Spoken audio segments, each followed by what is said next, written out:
Live from our studio in Babson Park, Massachusetts, it's the Fred Opie Show, where we unpack history to positively impact the future. I am Fred Opie, your host. Thanks for joining us live or listening to the podcast. What you are about to hear is an in-depth conversation between a father and son about growing up black and being a black male in today's society. You will also hear our observations about the state of mental health in the United States. I'm 16 years old. And at the time of this interview, I am a ripe 56 years old. So my first question for you is, what does it mean to you to be a black man? What does it mean to be a black man? It means to be of African heritage. It means to be born of a legacy in which only the strongest survive, the Middle Passage. So I see myself as a descendant of the strongest who survived the Middle Passage. It can be stressful. It can be you have to bring your A game. In my mind, you have to be. It's almost like sports, really. There's constantly an opponent who is trying to trip you up, so you have to be aware of that. You have to be aware that people don't see you like they see everybody else, that there's this thing called subconscious bias, and it influences just about any and everything. An example that I shared, I think last week, is as an author of 6 books, the last 2 books I did, I decided not to put a picture of myself as an author, as most people do, on the back of the book, because I thought it would negatively affect sales. I decided to use my name Fred Opie rather than Frederick Douglass Opie, because it has the implications to someone who sees Frederick Douglass that this is an African American. So it's a constant thinking about strategy and how to get over without being put under. What was it like growing up in Croton? But Croton was 99.9% Caucasian, working class, a small segment of upper class, mostly working class and middle class, and there were a few African American families in the community. I very much understand what it's like for you and your sister to be one of the few. For me, growing up, there were periods in my life where I definitely felt different, didn't like feeling different, didn't like that I was different, was very self-conscious that I was different. A lot of it was a perception I had of myself, and not necessarily what other people thought of me, but there were periods where I definitely obsessed about the fact that I'm different and thought that I didn't have the same opportunities, whether it be dating, relationships, friendships, whatever. So it was tough. There were times where I definitely considered suicide because of depression. It got that bad. But, a lot of it in retrospect for me is some of the same stuff that you go through when you're a kid and you're trying to figure out who you are and what you can do and can't do. So there were some tough times. But at the same time, in retrospect, I think that every child going through adolescence is trying to figure out who they are and what that means. And they have periods of low self-esteem for one reason or not. So for me, the low self-esteem also came from being from a family that was not upper middle class, where anything I asked for could be provided. Sometimes that was tough to see my friends with new sneakers or money to go to town for lunch or things that I thought I needed. But in retrospect, I think my parents did the best they could. I think my classmates did some things because they were ignorant. Some folks, and there were a couple incidents where I could say that was racism, but probably more so than anything else, it was tough being an adolescent. You mentioned depression. I don't feel like that's something that's talked a lot about in the African American community, period, especially with African American males. I think that we're expected to be these big, strong guys who are invincible. Were you diagnosed with depression when you were a kid?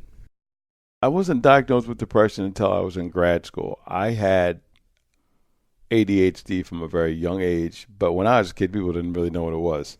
They said you had a learning disability. They gave you assessment, but I really didn't know what I had. It was when I was in grad school and I hit a wall going through comprehensive exams, which are really tough exams, that teachers said to me, something's wrong here. You're one of the best students we ever had, but we can't read this exam. I was put in an exam situation where I didn't have time to cope or compensate. And I'd compensated all throughout graduate school because I wanted to finish and I had a high degree of motivation. So first thing I did was go get assessed. But then I also called home to my father and said, look, I know I had some kind of learning disability. Do you know what I had? He said, I still have a copy of it. So he actually sent me a copy of it. I probably still have it someplace that described me as a kid in maybe second or third grade. I don't really know what it was. I do know in grad school, part of the accommodations that the school had to provide for me was counseling therapy. And the therapist that I dealt with, she described me as dealing with severe depression. Part of the severe depression came from just not having a strong relationship with my mother, a terrible relationship with my mother, very difficult situation. She definitely suffered from depression. My mother never got analyzed, but just from me, my experience in talking with doctors, my mother definitely dealt with severe depression. Some things we talked about, sleeping excessively, not getting up and out and particularly in the wintertime. My mother really suffered in the wintertime from depression. So there were some characteristics I saw in my mom. My father, he said that he thought he was dealing with depression sometimes in his life. My grandmother, it's funny that we're talking about this. My father's mother, there was a period when he was born that after she gave birth to my dad, she went through severe postpartum depression to the point where she had to be institutionalized. I remember my father told me that. I don't know how long she was institutionalized, but she was institutionalized a while for depression. And you can only imagine a black woman in white Westchester County, North Tarrytown, on what kind of diagnosis, who was given a diagnosis, and what kind of treatment they were given. I mean, I wouldn't even want to know probably what they did. I'd suffered from some depression. I probably have learned how to deal with it and know the symptoms, but it's real. And I agree with you. My mother, to the day she died, when I, as a graduate student, told her I was diagnosed with severe ADHD, to the day she died, she was in denial. She thought this was another example of white folks labeling black males so that they could control black male bodies. She didn't understand it at all. My father had a very different view. He wished he had gotten the support and help that I had. He thought he would have done a lot more, but he couldn't. But so, I learned early on what are the things that you got to do in terms of health, fitness, diet to help deal with depression. But it's something that I have to be aware of.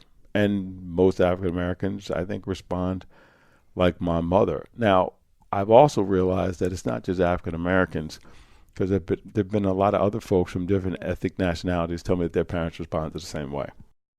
They're in denial, or they think it's, you're weak if you have depression, something's wrong with you, instead of, as I said to you, if they cut their hand and they had to go get stitches, they would totally understand.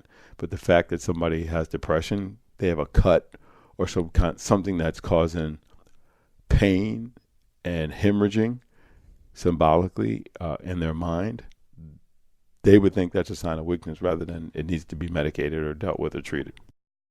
I don't know if that makes sense. Yeah. So how about your siblings? Were they receptive to this? Did you tell them about your ADHD diagnosis or were in depression? Well, your uncle, Randy, he died in 1989 during the AIDS crisis. Mm-hmm. So he never lived to the point to see that. And I don't know, never had a discussion with him about his mental health, but I would imagine as a black man that was living a gay life, he probably had to deal with depression because people didn't come out, people didn't accept it. I don't know if I've ever had a discussion with my brother Marshall about my mental health. Mm-hmm. And the fact that I take medication, have a diagnosis, I don't. It's all outlined in my book, my memoir I wrote.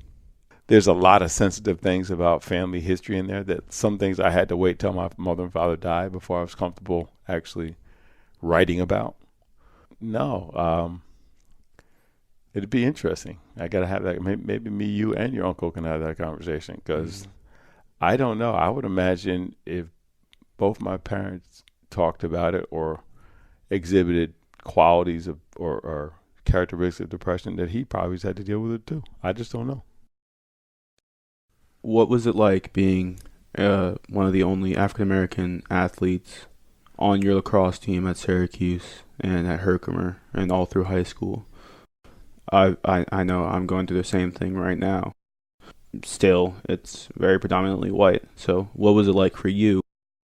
We're sitting in my office and I'm looking at, there's a picture of me in my senior year in high school. There's a picture of me from the junior college from Herkimer. There's a picture of me at Syracuse, and there's a picture of me in U.S. national team.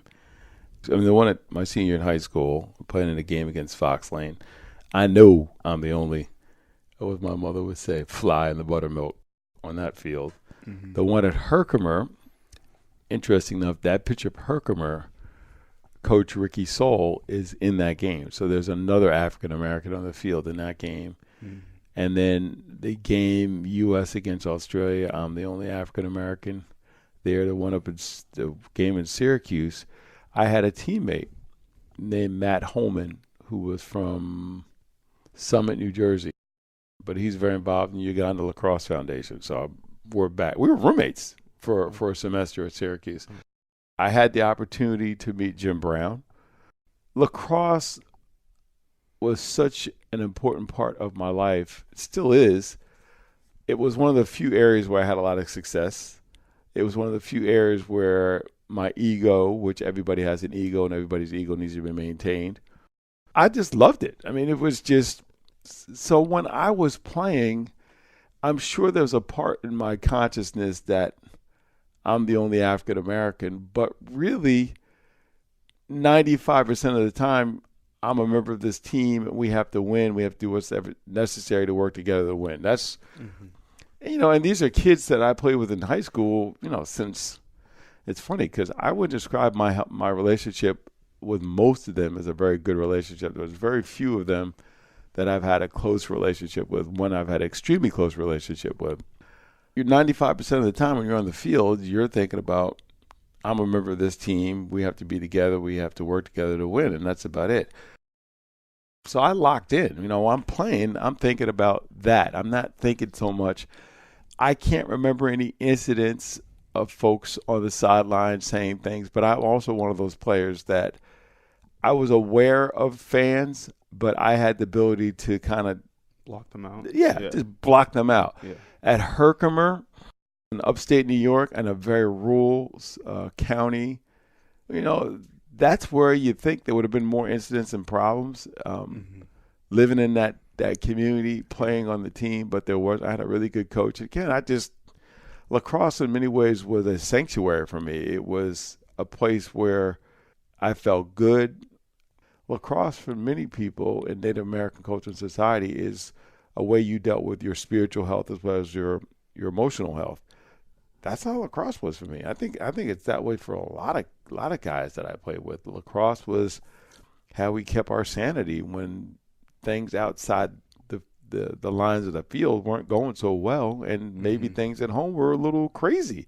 Lacrosse made sense. There were clear rules, clear boundaries, and if you played by them, you pretty much could advance as much as you wanted to. Now, in high school, I was aware of a couple of notable black players. There was a guy named, what was Ed's name? Ed Howard. He was an All-American at Hobart.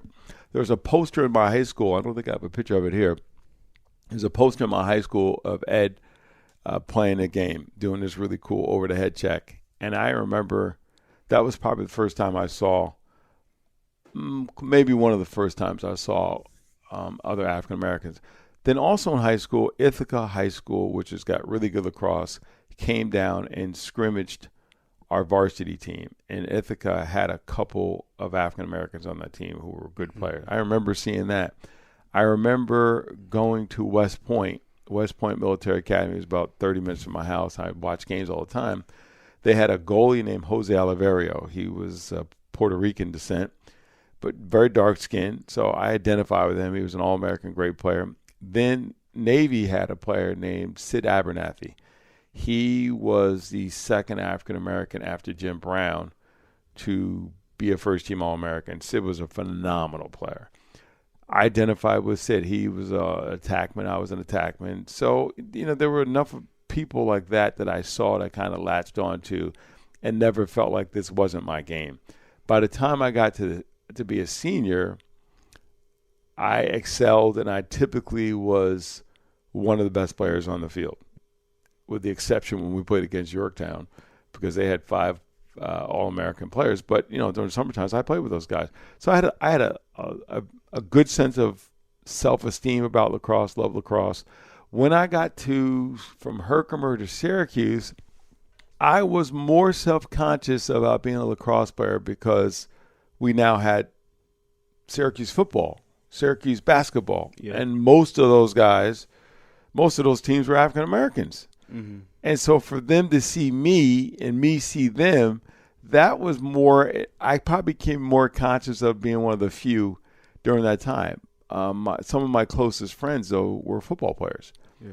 And football players had a high level of status on campus, so my association with them also raised my status. And then again, Syracuse was ranked number 2 in the country. Most of the time I was there, both years I was there, we played the national championship. So in terms of the status that you have and how you feel about yourself when you're on a really good team, that probably helped. Another time where I became probably the most self-conscious of being a black lacrosse player is when I made the U.S. national team. So the tryouts for the U.S. national team, I think they had, if I remember correctly, something like 300 people invited to the tryouts.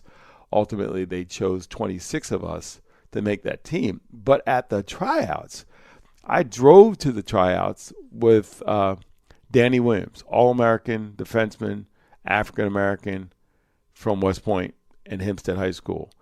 Aaron Jones, All-American defenseman, or Cornell, African-American defenseman from Hempstead. I mean, so going to the tryouts is 3 black guys driving to the tryouts. I don't remember who the other person in the car was, but it might have just been us 3.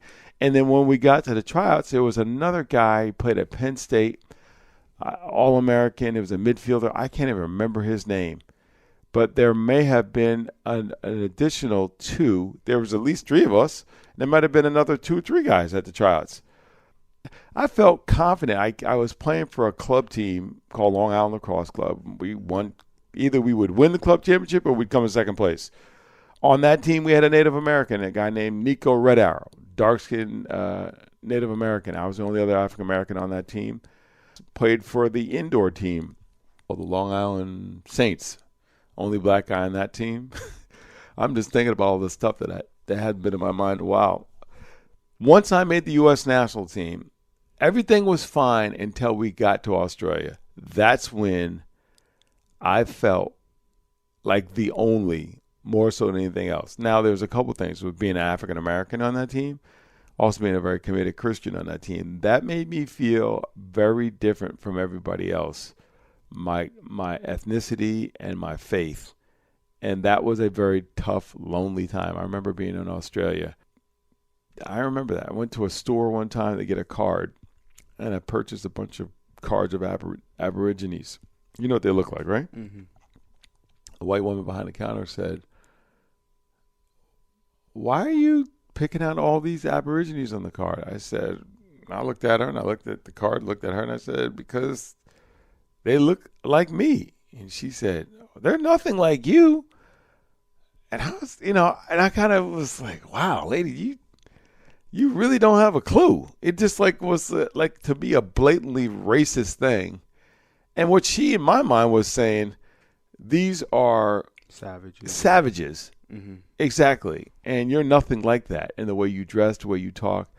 And I felt I felt an extreme kinship with the Aborigines, and I actually had the opportunity while I was there to get to know some of them. I also remember, this is something that a lot of folks who are Caucasian don't even know this. They don't even get this. That when you are an African American, just about everywhere you go where there's not a large African American population, when you see an African American, you acknowledge each other. Mm-hmm. It's almost the same way you do when you are clearly exactly. You see another lacrosse player, say, "Hey, no, it doesn't matter who you are. It's just like it's like." And if another lacrosse player didn't respond, you feel like, "What's wrong with that fool?" It's the same thing with African Americans. Mm-hmm. So when I was in Australia, Aborigines clearly, when they would see me on the street, they would get like a nod with their head, or they would wave, or they would smile, or pump fist. That was like a given. But I also had been in situations in my life, and I remember being a young black kid your age and not necessarily feeling totally comfortable in my black skin. I knew enough from my mother and father that you acknowledge other black people. So I knew that. But I also remember being around black folks other than my cousins and kind of like, am I handling myself the right way? Am I getting along with the right way? Do I stick out? Do they know I grew up around all white folks? Do they know I'm cool? Will they accept me? I remember all that kind of insecurity being around black folks. And all that really did not leave until I got to Syracuse and I became close friends with these black guys on the football team, where they, for lack of a better word, schooled me on what it meant to be black and be comfortable. But I also remember on campus at Syracuse, there was a black population, but it wasn't huge. I remember walking by black folks on campus who were obviously not comfortable who they were. They would not acknowledge. They wouldn't speak to you. I can remember the number of times, even here on campus at Babson, where black kids, it's almost like they go out of their way to make sure they don't have to make eye contact to acknowledge you. So, that's a long answer, but it's a lot about what it means to be black in America, to be honest with you. No, at the same time, let me say this. You also, as a black man in America, at least me, you have to go out of your way to make black women feel comfortable around you if they are around your age group, 10 years younger to within 10 years older. I find a necessity, a contract that nobody asked me to sign up for, of making black women 10 years younger to 10 years older and my age feel comfortable around me. Because too often African American men have defined being a male as being hyper masculine, and thinking that it's all women are in love with them, or the insecurity that makes them think that they need to make some kind of overture, sexual overture towards black women. So I have found the necessity in my life of doing any and everything I can to be polite to black women, and not, because I can see in their body language when I'm walking towards them. I literally can feel their body language with, here comes another insult from another idiot. Here, I got to deal with another shot from an idiot. And and a lot of times when you're walking and I see a group of brothers, or a single brother who thinks they're God's gift to women, and when they come across a woman who's attractive, they make cat calls. They're just terrible.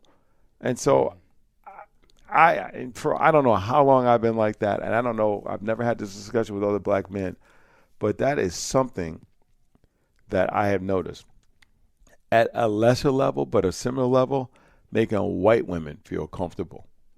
And it's typically, a white woman that could be as much as 10 to 20 years younger than me, somebody who's we were just in Trader Joe's Sunday, and there was a very attractive looking African-American girl. It looked like she was an undergrad. But it's almost like I had to go out of my way. Chase was with me. When my daughter's with me, it's usually not a problem. like the girl felt more uncomfortable, but you can see them. They almost like cringe when they see you coming because they feel they're going to be verbally assaulted in some way. I think it's the same thing, not the verbal assault, but I see white women when I go into an elevator or I'm passing them on the street when it's just me and them.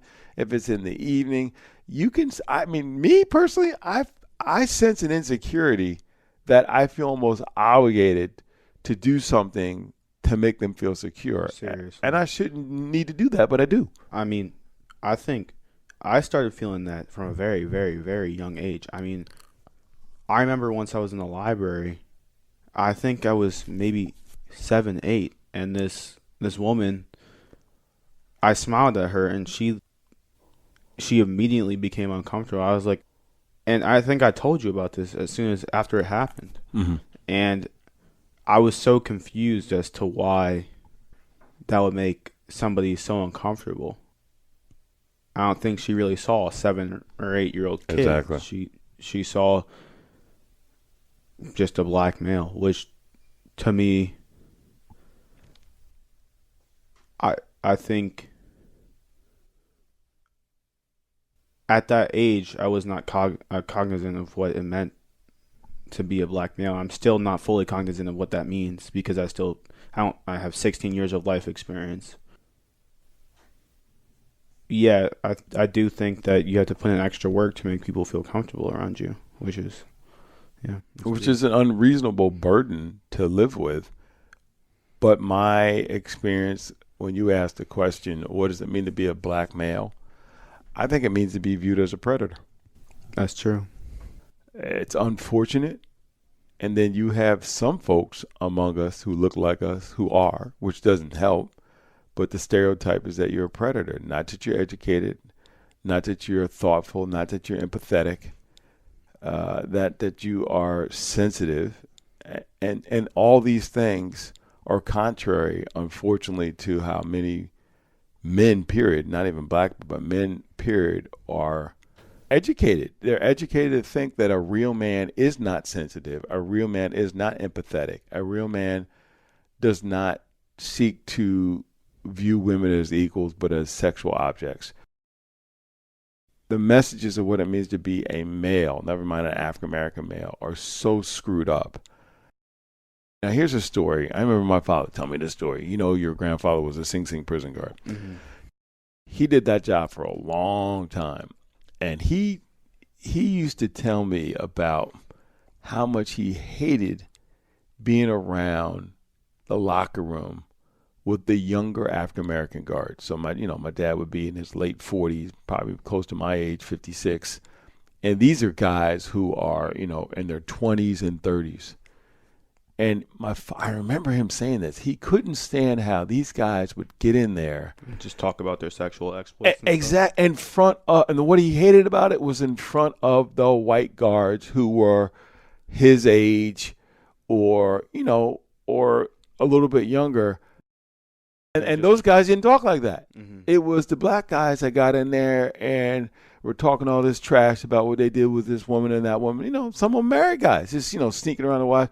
And I remember that just used to infuriate my father because he was nothing like that and didn't want any associate like that. And he didn't raise us to think like that. So it just used to make him so angry. Like, not angry like he wanted to hurt them, but just like, why you got to show your butt? That's what he would say. Why you got to show your butt? Mm-hmm. That's the expression he would use. Yeah. Like, if you're going to do that, fine. Go do that in the black locker room. Don't bring that. Why do you need to fulfill the stereotypes that they all have about you? Why do you need to do that? That's exactly how he would look at it. Here's another thing related to your question, which I get real emotional thinking about it. But if your grandfather was here, to say the same thing, to answer the same questions, because imagine being the dad of 3 black boys and you're a prison guard and you're looking at prisoners. That must be scary. Yeah, who are not that much older. They could be my age. They could be 16, 17, 18 kids. And he did that, for 30 something years. And I know he had to be hard on us because he was probably scared that we'd end up like that. I mean, he ran a tight ship, there's no doubt about it. I am sure at a subconscious level that I am tougher on you and your sister because I don't want you guys to turn out like some of the knuckleheads out here that look like, like us in terms of skin pigmentation.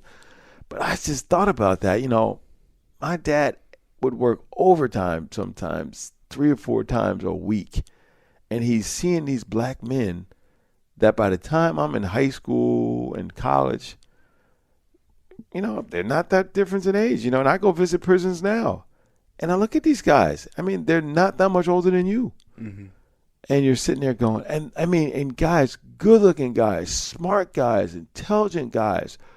And you're going, man, the best and the brightest is locked up here in this jail because they made a decision when they were young. And a lot of the decision had to do with the definition they had around them about what it meant to be a black man and what it meant to be a man. And, if you don't have that right definition, you're going to make some decisions that will be long-lasting and life-changing. The show will be right back. For related content on negotiating the world of school and sports, visit our website at fredopie.com. Check out our podcast archive and review the show on SoundCloud, Stitcher, and iTunes. Start with your gift. Understand and monetize it while serving others with it. My lacrosse memoir of having ADHD and just how hard school was for me. It was never easy. Read a sample chapter of Start with Your Gift on my website, fredopie.com. You can purchase a copy of my autobiography/career advice, Start with Your Gift, on Amazon.com. We are the sum total of the people we spend time with and the books we read. Be a difference maker right now. Purchase 2 or more paperback copies of Start with Your Gift. Give them away and make a positive impact on someone's life. The book is available in digital form as an ebook and audiobook. Welcome back to this edition of The Fred Opie Show, unpacking history to positively impact the future. You mentioned visiting prisons. Visiting those prisons, how many of those guys do you see that I know you tell me this a lot, that you're convinced that they may have ADHD, dyslexia, depression, something of that sort that was not diagnosed maybe because of the environment that they were in. They didn't have the resources to get that diagnosis. So how important do you think it is to get that kind of help? And remember when I got my analysis, my final assessment for ADHD as a graduate student, late 20s. And the very final test, the doctor is looking at the results. He's looking at me. He's looking at the results. He's looking at me. And I go, what? What? He goes, what'd you say you're doing? I said, I'm in a PhD program at Syracuse. He goes, wow. He goes, you don't just got ADHD. You got a severe case. He said, most of the people I know with the kind of results you're showing me, a lot of them are incarcerated because they're just dysfunctional. They're impulsive and they can't make decisions that are good decisions because of the disorder. I mean, that statement alone says to me there are probably a lot of people who are incarcerated because when they were younger and their frontal cortex wasn't fully developed and they were impulsive because of ADHD. And again, I think it's important for people to understand ADHD has a lot of amazing things to it that helped me to be very successful. Mm-hmm. If you look at a lot of entertainers, entrepreneurs, a lot of them have ADHD. Mm-hmm. But it's the positive part they tapped into. I think a lot of these other folks you're talking about, I don't know, but it would be amazing if somebody could do a study and assess the mental health and diagnose and assess prisoners, maybe when guys came out. It's the same way, you got these football players who after their career is over or they donate their brains to science to see if they have, concussion problems. It'd be interesting if you had prisoners who would do the same thing. And I suspect there's a large part. And if you're not in an environment, me and you were talking about schools, if you're not in an environment where people understand that this is a person that thinks different and that this is not a person who's deviant, expel them from school or... and that just sends them on the track of being in the streets and doing things that are going to and have them. I mean, it makes sense. It would make sense that, I mean, because I was diagnosed with ADHD second grade, and I was having problems in school before, right? Yeah. If I had grown up in a community where, and if I had parents that did not have the resources or the money to get me checked out, I probably would have been kicked out of school a long time ago. If I'm in a rough community, I have nothing else to do. What am I going to end up doing? I'm going to be on the street. It's unfortunate. It's really sad. It costs so much money to get evaluated. ADHD is still not fully understood by the public. I can literally see the hallway right now. I'm walking down the hallway, a third floor of PVC, Pierre Van Cortlandt Middle School in Croton-on-Hudson, New York. And if you go down the hallway and you are heading west, that is the room for special services. And that's where I had to go to get special services. It felt like an invisible gauntlet to walk down the hallway into that room and get help. It was a terrible feeling. I remember in middle school, I would try and take the empty hallways because I think it was sixth period. I had my special learning block, and I would go to a special room with teachers that would help me get homework done, help me with different skills to help me keep improving with ADHD and whatnot. And I would take the emptiest hallways to get there, make sure my friends didn't see me going there. I don't think a lot of the kids knew that I had ADHD. They just knew that I would disappear 6 blocks, so they had to know something was going on. But at the same time, that they didn't really know, and I didn't want them to know. Because I felt ashamed of something that I couldn't even control.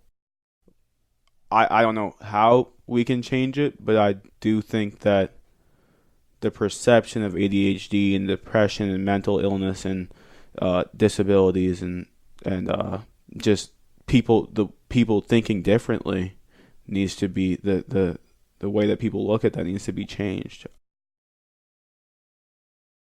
Beginning of every semester, first day of class, I disclose. I have ADHD. If you see something on the board or in the syllabus that's spelled wrong, it probably is. If you know how to spell it right, raise your hand and tell me and help me. And realize I have an ego. If you do not know how to spell it right, don't raise your hand because you're not helping me. And I say it in a humorous way, but it's a full disclosure. But when I tell students like that during that one-on-one conversation, I have ADHD, I take medication, it's been extremely helpful. I have a coach I meet with. He helps me deal with depression, issues, strategy, parenting, being a husband, all those things so I can be more effective as a professor. They go, you? I go, yeah, me. And they go, wow. And then they go get help. I've probably had 3 or 4 students that I can think of in the last 5 years that I've had this conversation with. And what I've learned is that it's not till they see somebody who they view as successful, who explains to them that they would not have the success they would have without that support, then they go, oh, and then they go and help. A lot of people, they just think it's for weak people. Mm-hmm. And, that makes no more rationality than if you broke your foot and you refuse to take crutches at the emergency room to get home. No, I'm good. No, you're not good. Matter of fact, your foot's never going to heal unless you take the crutches. And the support that you need, everybody needs a support. But a lot of folks they don't want to. Having this conversation about depression and ADHD it's bringing a lot of things to light and making me realize a lot of things. Like the male suicide rate, for example. The male suicide rate is high. And I know several of my friends that have contemplated suicide, and they just don't tell their parents about it. They're not diagnosed with depression at all. I do think that has something to do with how society tells men to be. Suck it up. Yeah. I never really thought of that. I mean, some people say it's because men are more reckless, or they're more immature, or more emotionally volatile.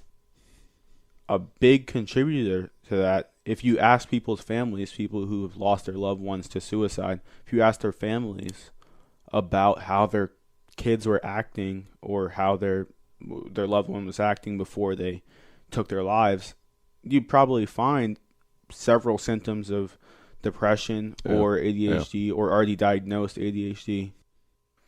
People talk about toxic masculinity.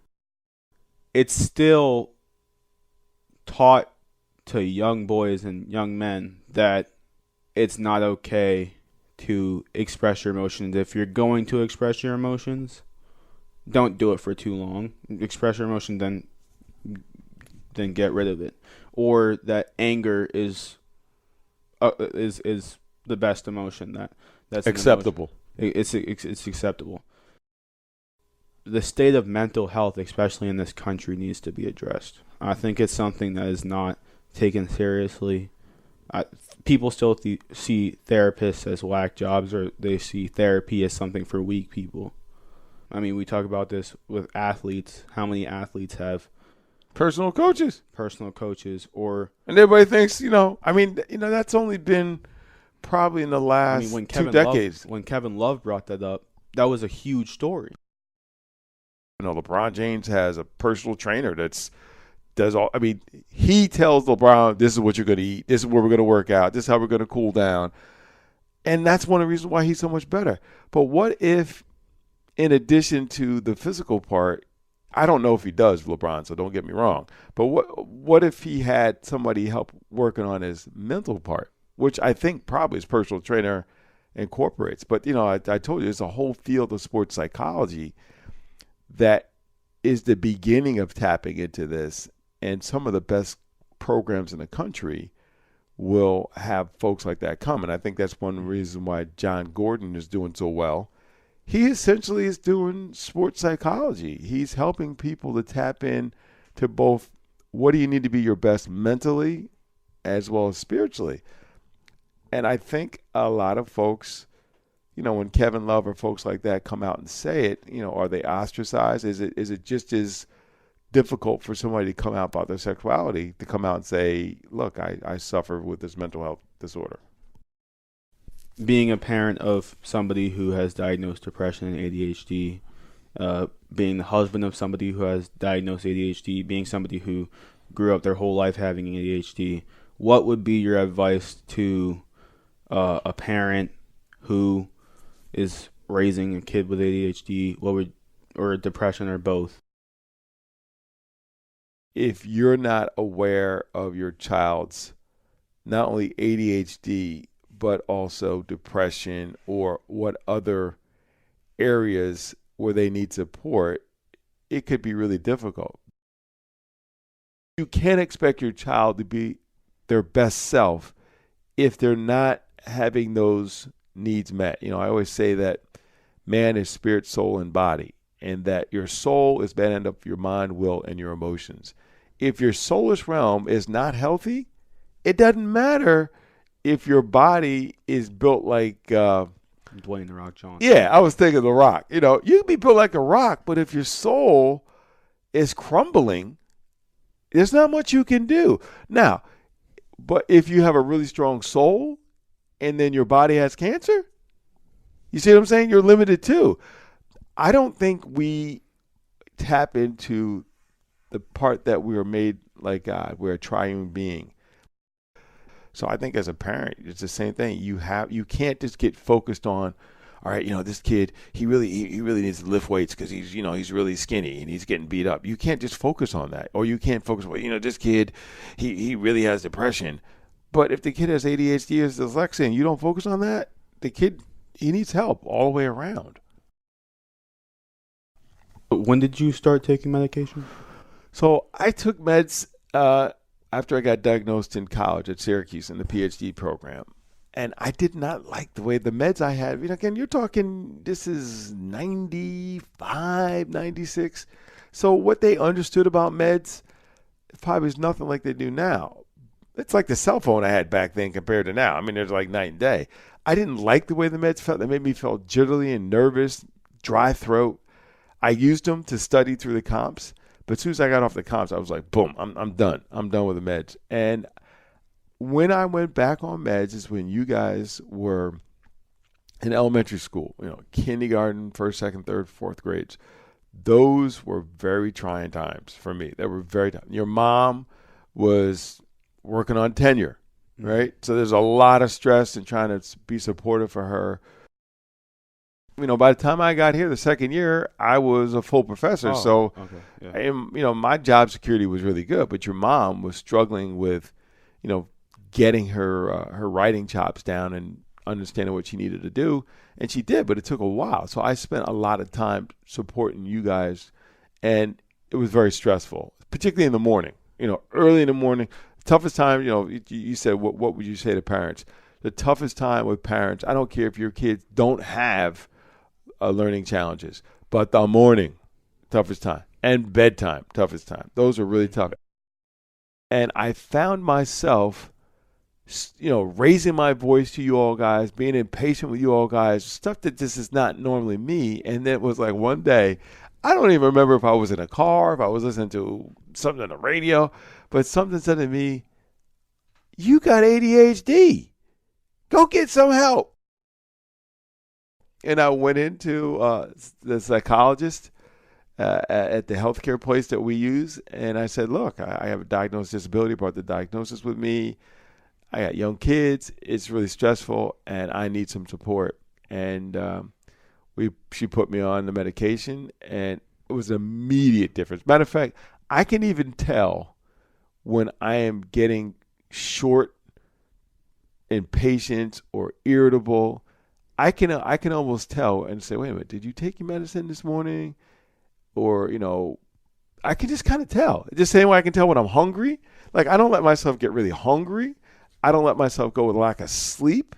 I was working today down in the basement. It was really stressful, working on paying a water bill online. It was really stressful. And my timer on my watch went off and said, you need to move. So I realized I had to shut it down, get out, and walk around. So, yeah, the medication, and when you guys are away at camp or something like that, or I'm away on a business trip, I tend not to take the medication. It's usually at home early in the morning or late in the afternoon that I will take the pill as soon as I get up. And if you notice, I don't know if you realize this as a strategy. I think your mother does. I get up usually anywhere from an hour to 2 hours earlier than everybody else because I got to wake up because I know my mind. So I have to get up. I have to do exercise. And I would recommend that, it's going to be harder when you're a teenager to do this, but I would recommend some morning exercise to anybody who's got ADHD, dyslexia, any of that. Because once your brain starts flowing and you get like dopamine flowing, it's just easier. So usually when you guys are up, I'm like, hey, I'm ready to roll. But I have to do that. So yes, medication I went back on. I think when you guys are up out of the house or you're older, more mature, the stress level is down, I probably will go off medication. I'm pretty sure. Are you surprised to hear that? I mean, I didn't know that you didn't take it for that long of a period after grad school. What would you suggest to a parent who has a kid who is more resistant to the idea of taking meds or even to the idea that they have ADHD or depression? The child tested and the child showed positive for ADHD. The child was doing terrible in school.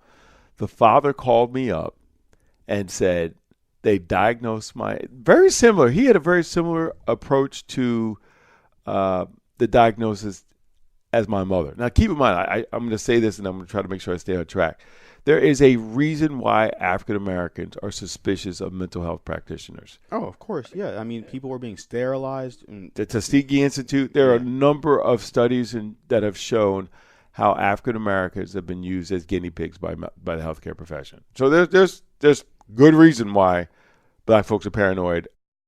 So that parent called me up with almost like a paranoia about they want to put my kids on medication, and I just don't think I don't think it's a good idea. And I know that you have ADHD. I want you to tell me.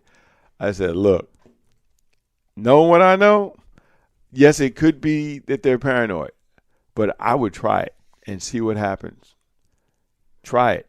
See what happens. And sure enough, they put the child on medication, and the child's grades went from being in the tank to like on a roll, and has consistently been like that since they've been on medication and treatment. And I would say to parents, it's not just medication. I think the area where we have dropped the ball, and it's dropped the ball because of a lack of African-American male healthcare professionals that we thought would be the right person for you, trying to find those people. Yeah, if I was somebody out there and I was thinking about, what I want to do in the healthcare profession, if you're an African-American male, I would seriously consider becoming a therapist or psychologist. Oh my gosh, the shortage is ridiculous. If you got a kid that's resistant, I think it's actually a lot harder than having a parent that's resistant, simply because you want to be normal when you're a kid. You want to avoid anything that makes you not normal. So that's a struggle to admit you need help. I remember at Syracuse, it was required. Every football player had to get their ankles taped before practicing games. It was just preventive medicine. And I think that's probably still the case at most football programs, Division I programs across the country. Literally, every player, both ankles are taped before you get on the field. And think about that. That's a lot of tape. That's a lot of money. But it's preventive. If you watch some college football games, every offensive lineman has those braces on, right? And what do? They prevent you from stuff. It prevents you from having somebody sideswipe you and having an ACL blowout or something. So these guys are all wearing these knee braces. And some of them don't even really. Most of them don't. They just, coach says, you got to wear it. And so I've tried to frame mental health and the support that you need, whether it be medication, school, therapy, as that knee brace or getting the ankle taped. And I know if my medication, I've had times where I forgot medication and I'm out for the day, and I'm with the family and things get real stressful. Another thing you probably know, and again, everybody's different, I keep a pair of earplugs with me all the time. When the day gets to the end of the day, the volume for whatever increases for me. So it becomes like information overload. In the morning, it's like that. You know this because you're with me. Every church service, I have earplugs on during the praise and worship because it's just too loud for me.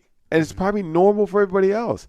So trying to teach the child that you're doing what's best for you, and everybody is different. And if they can understand that, and that this is not about you being abnormal, everybody's different.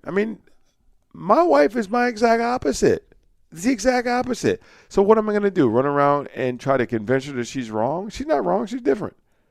And to try to say to the child, there's nothing wrong with you. You are different. And difference is not bad. Difference is just difference. When it comes to choosing colleges, every school has its advantages and disadvantages, and it's got to be the right fit. So much of life is the right fit. I don't think that there is a cookie-cutter situation. I have 2 kids. They're very different, and I have to treat them differently. And it's really hard, I think, for kids to sometimes say, I want to be just like everybody else. Not everybody's the same. How about coaches? That's a good one. What would you suggest to coaches? The best coaches understand every player is different and coach them different. Seriously, if you're a good coach, you understand quickly. If you're a defensive back coach and you have 12 defensive backs, you understand you may have 2 corners, but they're very different, and you have to coach them very differently. It takes time to do that, but I think the same way parents can't teach all their kids the same way, you can't coach all the kids the same way. I think coaches, you have to be aware. I certainly am aware as a college professor. There's some people I got to work with them differently. And sometimes you don't have the luxury of having a lot of time. But if you are serious about coaching, you got to start studying and thinking about, what it's really, you understand what motivates kids. A lot of the things will change when you get to full frontal cortex development. There's no doubt about that. But you also, with introspection, with reading, you learn how to be comfortable in your own skin. A coach who can help you figure it out, understand what triggers you, and think about it in the right way. One of the things you learn when you get somebody who can teach you something, you go, oh, wow. Like one of my students just last night in class, there's software in the computer to use to do citations, footnotes. There's literally a button you can click, and it creates it. Because he did not know, he was manually putting the footnotes in, which would require probably double the amount of time to do the same work.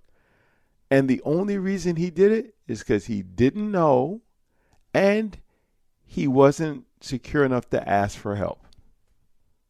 And once I figured out what the problem was, I intervened, I helped him, and now his workload is greatly reduced. Think about the number of people mental health-wise like that. They don't know, and they're too insecure to ask for help. Mm-hmm. And so they're doing more work to keep themselves together. And because of that, their life is more difficult. Good questions. Mm-hmm. I'm hungry. So we'll end it at that. That's a wrap for this show. Thanks for listening. To hear more content like it, go to fredopie.com. If you have questions about advertising and sponsoring this show, contact us at fdopie@gmail.com. That's fdopie@gmail.com.